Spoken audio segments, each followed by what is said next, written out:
Hello, and welcome to Mechwarrior Online. Today I'm doing a quick review of my MCII-4. This is the MCII Mark II, and this is known as an MCII-4, I guess. I just call it the MCII Mark IV. And I call this Mad Rain. And this goes in several different builds. Actually, two different builds, not even several. Two separate builds that I do with this particular mech. And this is by far and away my favorite of the Mad Cats. The MCII-4 has 4 energy points and 4 missile points. If it has ballistics, I'm not even sure. Honestly, I never run them. But I really just love the way this mech looks as far as the mechs go. Think of it as kind of like a Timberwolf on steroids. If you took a Timberwolf and you put it into the Predator movies, the Predators movie, and made it bigger, beefier, and more badass, it would end up looking something like this. This is what happens when steroids happen to a Timberwolf. It's just a monster. It's bigger, and it's more powerful, and you can do so much more with this thing. And I really love this. I especially love the way the layout is, the canopy section. It looks like the front of a B-29. I've said that about the Ebon Jaguar as well. I really like that kind of a look. And, this seems to go a lot into this, and I think part of it is because battletech started out with a lot of their mechs having canopies that were similar to that, or the main fuselage that was similar to that of an airplane of some kind. So there's a lot of really borrowed from that, and it looks really beautiful. And I really love this paint job on here. I have the same paint job on several of my mechs. And though this is traditionally used as an ATM mech, I really just love this overall paint scheme. And yeah, the dripping blood and stuff, and yeah, I think it looks sick. And I love how the pods up on the top, or what I refer to as ears, are just all jet black. It's just beautiful. Anyway, let's show you this build. So on this particular build setup, I have 2 ATM-12s, 2 ATM-9s, and then we're running 9 tons of ammo. And that seems to work really well. Now, another build that I'll do on this quite often is 4 LRM-20s. And then I believe I go with 10 tons of ammo. In any case, I go with 10 tons of ammo typically, I think, and then I put another set of heat sinks on here. So right now, this has 7 double heat sinks. It's got 4 in the motor, and then 3 basically kind of around it, like in the legs and in the center torso. And this gives me a heat management of 1.29, and I have a firepower that's suggested as 108. And what I mean by suggested is if you watched any of my videos about ATMs, that's what it's suggesting that the firepower is. Where the hell did my cell phone go? So what do we got here? We have 2 ATM-12s that inside the 60 to 280 meter, 281 meter range is going to do 30. So that's 60 right there. And then these are going to do 22 together, or each, inside of that 60 meters to and I do a lot of engagement in close range, but obviously at long range it's really where they really pay out as well. But so we got 60 already plus 44, so that's 104, and we haven't even counted the ER medium lasers. So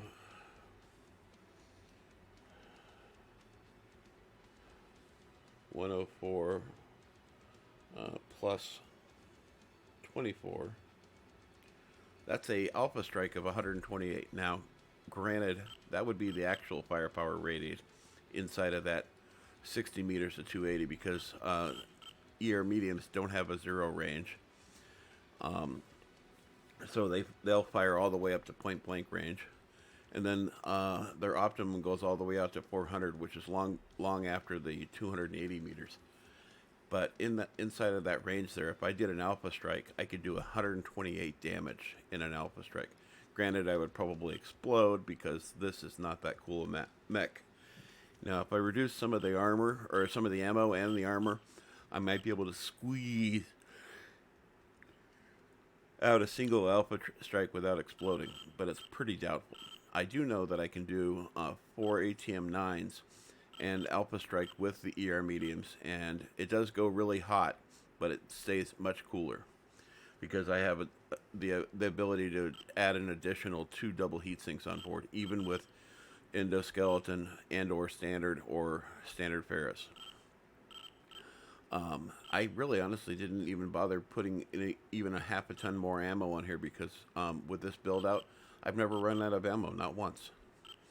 As you can see, I am running a little bit heavier load in the rear as far as armor goes, and part of that is because, like the dire whale, this mech does not have incredible torso speed. I find it kind of sluggish in comparison to a lot of other assault mechs. Obviously not as sluggish, not even remotely as sluggish as a stalker, or a dire whale, but it's close. So speed on this mech is 64.8, which is pretty standard for a lot of my missile boats. Let's look at the quirks. So the standard quirks on this mech is heat minus 5%, laser cooldown minus 10%, base left torso plus 8, and right torso plus 8. And then it's got a velocity of plus 10%, and an ER laser duration minus 7.5%. So taking advantage of that, this thing really just delivers out what I really wanted to do it. The biggest feature that I really find a benefit on this mech is look how high up these missile pods are. That's why I loaded the ATM-12s so that they would be in the highest possible spot, so that there's a better chance of these hitting targets that are over the top of a surface than these. It just really kind of works out. Now, if you don't mind switching them around, and that's not a big deal to you, you can go this way, and there's a benefit of it. It's a small benefit, but it is a benefit. The pod is actually slightly smaller, just a little bit smaller, because it doesn't have that third row. So it's just slightly smaller. A bigger example of this would be if you did this, an ATM-6 and then an ATM-12. Then you'll really see the difference. See how much smaller it is? It's also not nearly as tall. So you can kind of see where I'm going with it in that. So you can do that, and it makes the ears a little bit smaller, a little bit shorter in height, but also a little bit narrower as well. So you can do that way.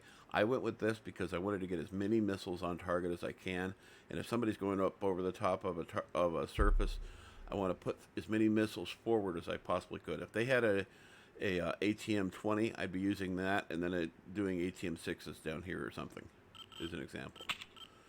So let's look at the skills. Skills are pretty standard of what I run on most of my builds. Maxed out on range, lots of heat, velocity, missile features. Not worried about the laser duration because I have that skill as well. But definitely armor hardening and density, reinforced casing because this mech has a tendency to tank a lot. You have to look at ATMs not as standard missiles. They're more similar to an SRM than they are an LRM because they're a direct fire weapon. So you have to think of it in those terms. You're going to spend a little bit more tanking in front of targets and stuff because you have to be able to have visual line of sight for ATMs to really work well.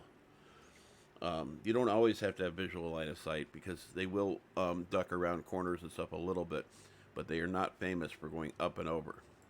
Overheat damage, just in case. Cool run, heat containment. Target info gathering with seismic sensor. Radar deprivation with sensor range. And of course, it is an ATM build, so I always have advanced zoom. It's only like a couple mechs I don't do that. And then 2 cool shots with a UAV.